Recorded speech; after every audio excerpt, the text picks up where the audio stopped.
ஜெய் ஸ்ரீ மாத்ரே நமக. ஜெய் குருதத், ஜெய் குரு பரசுராம். நமஸ்காரம். நான் கரூர்லேருந்து வல்சலா பண்ணிக்கிற பிரசன்ன ஜோதிடர். இன்னைக்கு நம்ம ராகு கேது பயிற்சியோடைய பலன்கள் சிம்ம ராசிக்கு எப்படி இருக்குன்னு பார்க்க போகிறோம். இந்த ராகு கேது எப்போ பயிற்சி ஆகுது அப்படின்னா, திருக்கணிதப்படி 2025 மே மாதம் 21ஆம் தேதியும், வாக்கியப்படி 2025 ஏப்ரல் மாதம் 26ஆம் தேதியும் ராகு மீன ராசியிலேருந்து கும்ப ராசிக்கும், கேது கன்னி ராசியிலேருந்து சிம்ம ராசிக்கும் பயிற்சி ஆகுது. இந்த ராகு கேதுகள் எப்போவுமே வக்ர கிரகங்கள்ங்க. இப்போ இந்த குரு சனிலாம் இருந்துச்சு அப்படின்னா ஒரு 5 மாத காலம் வக்ரமாக இருக்கும். அதுக்கப்புறம் வக்ர நிவர்த்தியாகி அந்த கிரகங்கள் எல்லாமே முன்னோக்கி நகரும். இப்போ சுக்கிரன் புதன்லாம் எடுத்துட்டா கொஞ்ச நாட்கள் வக்ரமாக இருக்கும். ஆனால் அதோடைய இதுவுமே முன்னோக்கி நகரும். இப்போ குரு அப்படின்னா 2ல் இருக்காருன்னா அடுத்ததுக்கு 3க்கு போவார், பயிற்சி ஆவார். அதே மாதிரி 4ஆம் இடத்துக்கு அப்படி பயிற்சி ஆகும். அதாவது முன்னோக்கி நகர்ந்து போகும் அதோடைய பயிற்சியெல்லாம். இந்த ராகு கேது ஆல்வேஸ் வக்ர கிரகம், எப்போதுமே வக்ரமாக இருக்கனால அந்த கிரகங்கள் இந்த ராகு கேது எப்போவுமே பின்னோக்கி தான் நகரும். இப்போ 10ஆம் இடத்துல இருக்காருன்னா அடுத்தது 9ஆம் இடம். இவ்வளோ நாளாக உங்களுடைய ராசிக்கு ராகு அஷ்டமஸ்தானத்தில் இருந்தார். 8ஆம் இடத்துல இருந்து இப்போ 7ஆம் இடத்துக்கு ராகுவும், உங்களுடைய ராசிக்கு 2ஆம் இடத்துல இருந்த கேது இப்போ உங்கள் ராசிக்கே, அதாவது 1ஆம் இடத்துக்கே வந்திருக்காரு. இப்போது ராகு கேது எப்போவுமே வக்ர கிரகங்கள்னால பின்னோக்கி நகர்றாங்க. உங்களுக்கு 7ஆம் இடத்துல ராகு, அப்புறம் ஜென்மத்தில் கேது, ஜென்ம கேது சூப்பர் அப்படின்லாம் சொல்ல மாட்டேன். ஏற்கனவே அஷ்டமது சனி இருக்குது. அதாவது இவ்வளோ நாளாக கண்ட சனி இருந்துச்சு, அது கூட பிரச்சனை இல்லை. இப்போ சனி அஷ்டமம், சிம்ம ராசியை பொறுத்த வரைக்கும் அஷ்டமது சனியாக இருக்குது. அப்புறம் கேது, அதாவது மன உளைச்சலை கொடுக்கறதுக்கு கேதுவும் உங்கள் ராசிக்கு வந்திருக்கு. அப்போ ரொம்ப சூப்பராக இருக்குது அப்படின்லாம் சொல்ல மாட்டேன்.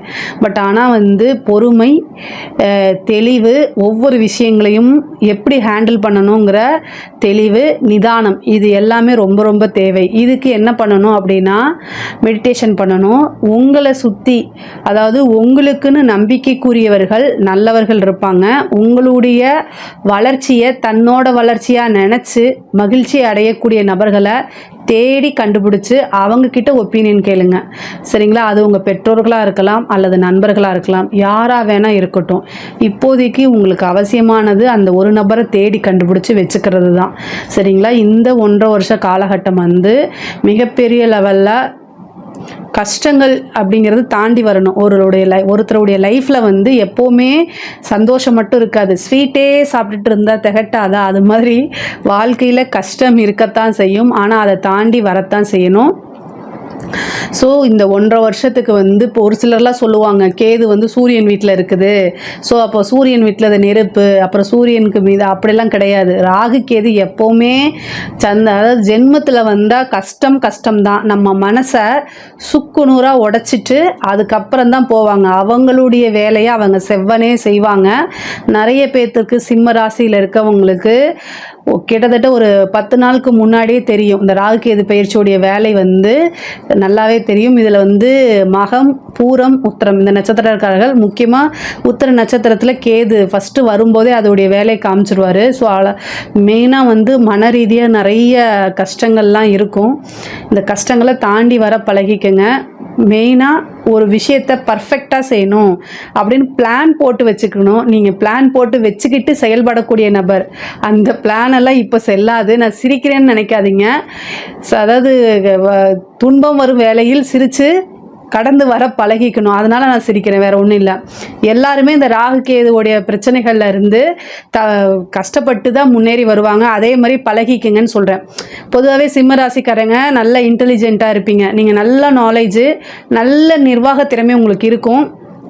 அதே மாதிரி ஒரு விஷயத்தை இப்போ எப்படி சூரியன் உங்களுடைய ராசிக்கு அதிபதி யாருன்னா சூரியன், அவரை நீங்கள் டைரெக்டாக பார்க்க முடியும். சரிங்களா? அவர் 6 மணிக்குனா கரெக்டாக 6 மணிக்கு வராரு, அதே மாதிரி 6 மணிக்கு அஸ்தமனமாகி போயிடுறாரு. டைம் டு டைம் வேலை பார்க்குறாருல, அது மாதிரி தான் நீங்கள் ஒவ்வொரு விஷயத்தையும் டைம் டு டைம் பர்ஃபெக்டாக பிளான் போட்டு வச்சுருப்பீங்க. ஆனால் அந்த பிளான் எதுவுமே இப்போ வேலை செய்யாது. உங்களுக்கே எரிச்சலாயிரும்.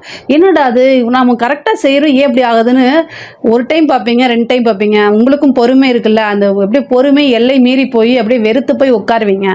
நான் என்ன சொல்கிறேன்னா, அப்படி வெறுத்து போய் உட்காந்து இந்த டைம் நீங்கள் என்ன எஃபர்ட்ஸ் போடுறீங்களோ அது கண்டிப்பாக பலன் அளிக்கவே செய்யும். உங்களுக்கு கண்டிப்பாக பலன் அளிக்கும். நல்ல விஷயங்கள் நிறையா நடக்கும். இந்த ஒரு 1.5 வருட காலகட்டங்களை தாண்டி போயிட்டீங்க அப்படின்னாலே உங்களோட வாழ்க்கையில் சூப்பர் கிரேட் அப்படின்னு தான் நான் சொல்லுவேன். இந்த 1.5 வருஷம் உங்களுக்கு ஒரு சவால் அப்படின்னு வச்சுக்கோங்க.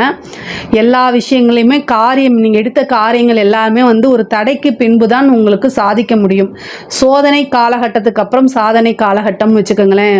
ஒரு சோதனை வருது அப்படின்னா அந்த சோதனைக்கு அப்புறம் உங்களுக்கு ஒரு சாதனை தான். நீங்கள் மிகப்பெரிய லெவலில் சாதிக்கணும்னு நினைக்கிறீங்க அப்படின்னா இது ஒரு ட்ரையல் பீரியட் அப்படின்னு வச்சுக்கோங்க. இந்த டைமில் வந்து எல்லா இதுவுமே உங்களுக்கு வரும்.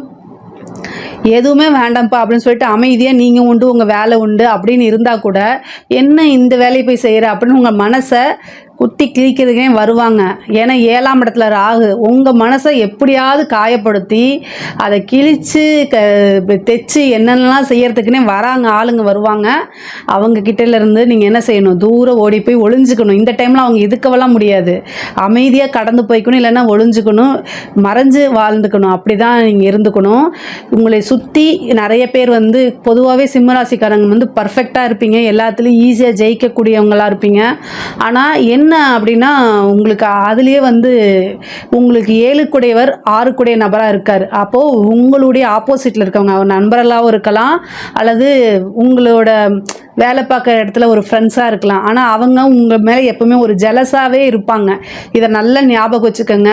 உங்களுடைய எதிரிகள் யார் அப்படின்னா உங்கள் கூட இது பண்ணுறவங்க தான். ஸோ நீங்கள் சாமிக்கிட்ட ஃபஸ்ட்டு என்ன வேண்டிக்கங்க அப்படின்னா, என்னுடைய நண்பர்களை பார்த்துக்கோ, நான் எதிரிகளை, ஏன்னா உங்களுக்கு கண்ணுக்கு தெரிஞ்ச எதிரியை நீங்கள் ஹேண்டில் பண்ணிட முடியும். கண்ணுக்கு தெரியாத எதிரியை எப்படி ஹேண்டில் பண்ணுவீங்க?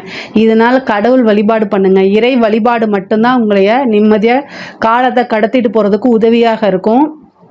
இந்த காலகட்டங்களில் ஒவ்வொரு ஞாயிற்றுக்கிழமையும் நீங்கள் என்ன பண்ணுங்கள், 4 to 6 சரபேஸ்வரர் வழிபாடு பண்ணுங்கள். சரபேஸ்வரர் வழிபாடை எவ்வளோக்கு எவ்வளோ பண்ணுறீங்களோ அவ்வளோ நல்லது. முக்கியமாக வந்து பொதுவாகவே சிம்ம ராசிக்கு வந்து பார்த்திங்கன்னா 2 தெய்வம் பூர நட்சத்திரத்தில் இருக்கனால நீங்கள் வந்து அபராஜிதா அப்படின்னு சொல்லக்கூடிய பிரித்திங்கிரா தேவியும் வழிபாடு பண்ணலாம்.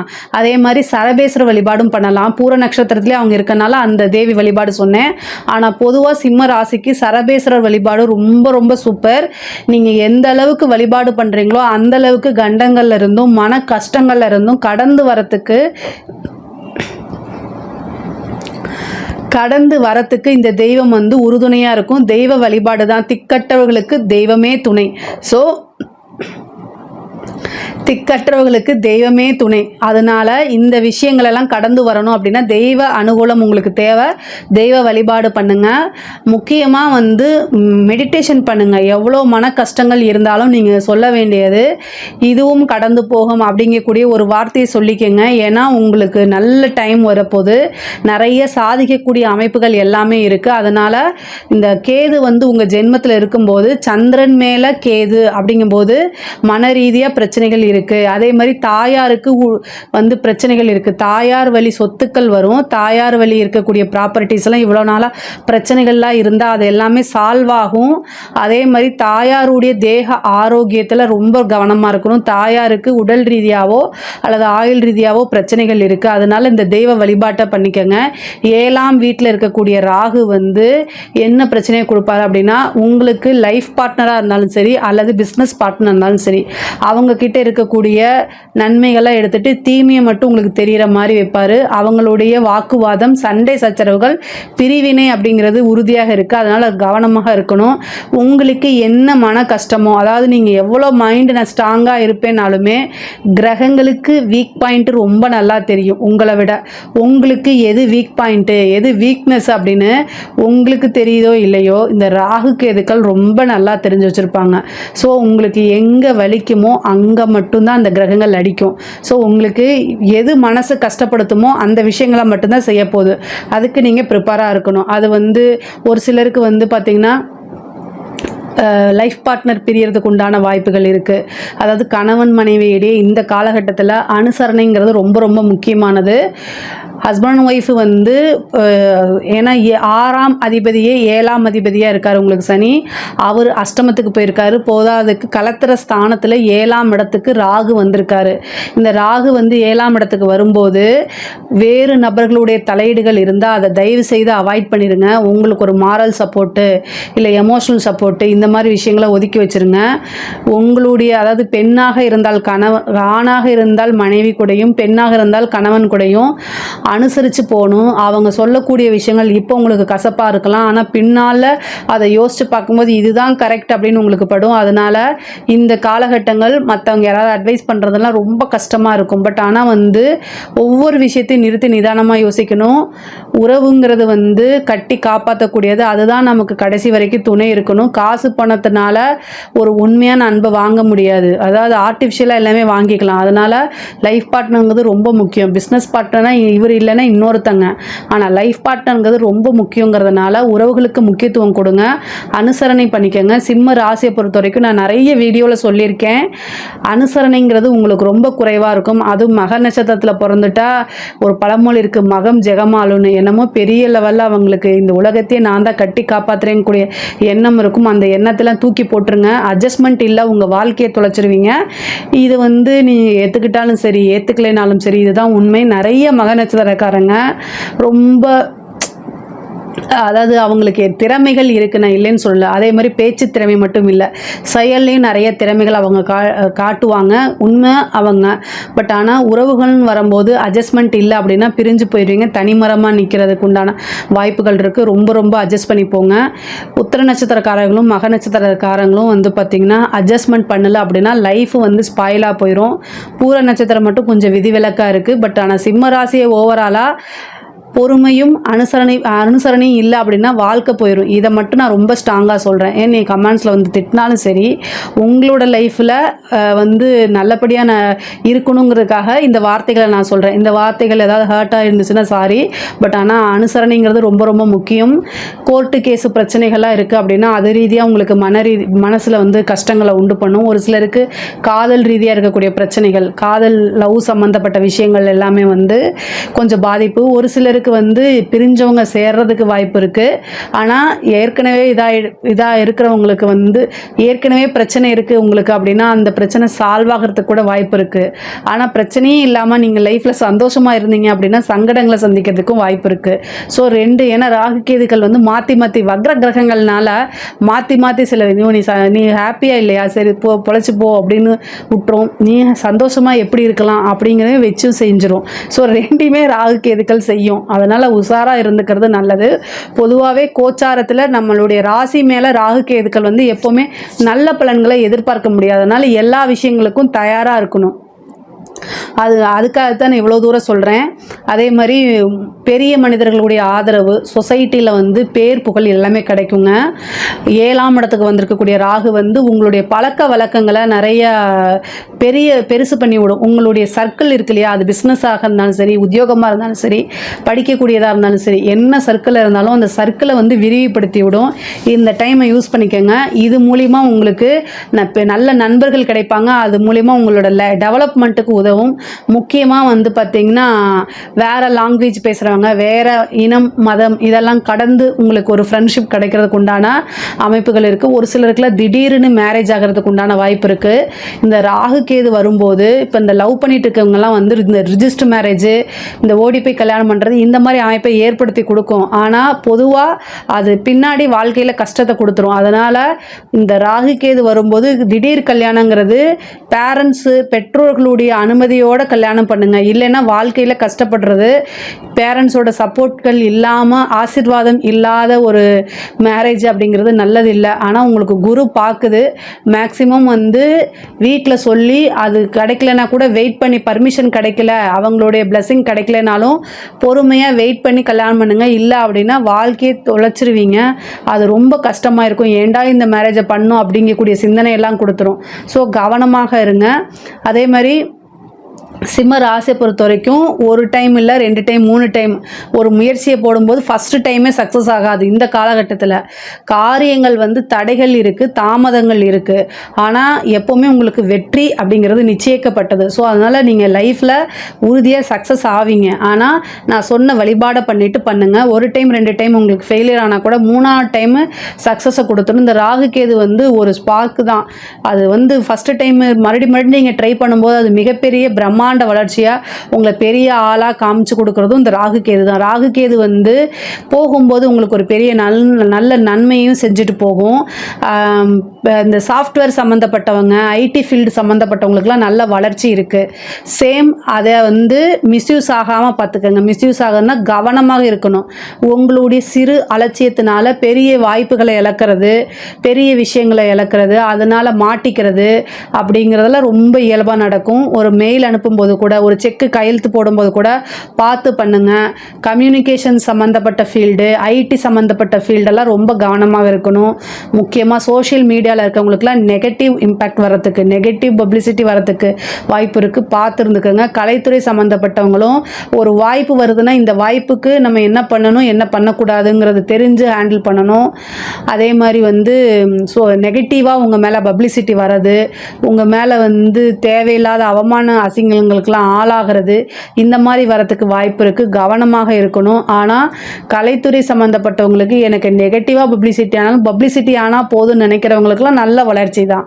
அரசியல்வாதிகளுக்கு யாருக்கு நல்லா இருக்கோ இல்லையோ, அரசியல்வாதிகளுக்கு ரொம்ப நல்லா இருக்குது. இந்த கேது வந்து பயிற்சியாகிறது வந்து நிறைய மாற்றங்கள், அரசியலில் நிறைய மாற்றங்களை கொடுக்கும். மிகப்பெரிய லெவலில் வளர்ச்சியும் கொடுத்துரும். சொத்து சேர்க்கை அப்படிங்கிறது இருக்குது. நண்பர்களுடைய ஆதரவுகள் உங்களுக்கு கிடைக்கும். முக்கியமாக வந்து நீங்கள் இந்த டைமில் உங்களுக்கு ஆதரவு கிடைக்குது. ஆனால் உங்களை சுற்றி உங்களுடைய வளர்ச்சிக்காக யார் பாடுபடுறாங்களோ, உங்களோட வளர்ச்சியை தன்னோட வளர்ச்சியை யார் நினைக்கிறாங்களோ அவங்களுடைய ஆதரவை தேடிக்கங்க. தெய்வ வழிபாடு தேடிக்கங்க. இதெல்லாமே உங்களுக்கு சக்ஸஸை கொடுக்கும். மெயினாக வந்து கணபதி வழிபாடு பண்ணுங்கள், பிரித்திங்கிரா தேவி வழிபாடு பண்ணுங்கள், சரபேஸ்வரர் வழிபாடு பண்ணுங்கள். இது எல்லாமே நன்மையை தான் கொடுக்கும். படிக்கிறவங்களுக்கெல்லாம் நல்ல முன்னேற்றம் இருக்குது. படிக்கக்கூடிய டைமை வந்து கரெக்டாக படிங்க. டைவர்ட் ஆகாதீங்க. நீங்கள் நினச்ச மார்க் எடுக்க முடியாமல் போயிடும். ஸோ அதனால் படிக்கக்கூடியவங்களுக்கு டைம் நல்லா இருக்குது. படிக்கக்கூடியவங்களுக்கெல்லாம் வந்து ஸ்டூடெண்ட்டாக இருக்கவங்களுக்குலாம் சூப்பராக இருக்குது. ஏன்னா கேது ஞானக்காரகன். கேது வந்து ஞானக்காரகனாக இருக்கனால படிப்புக்கு சப்போர்ட் பண்ணும். ஓகேங்களா? மற்றபடி காதல் சம்மந்தப்பட்ட விஷயங்களுக்குலாம் சப்போர்ட் பண்ணாது.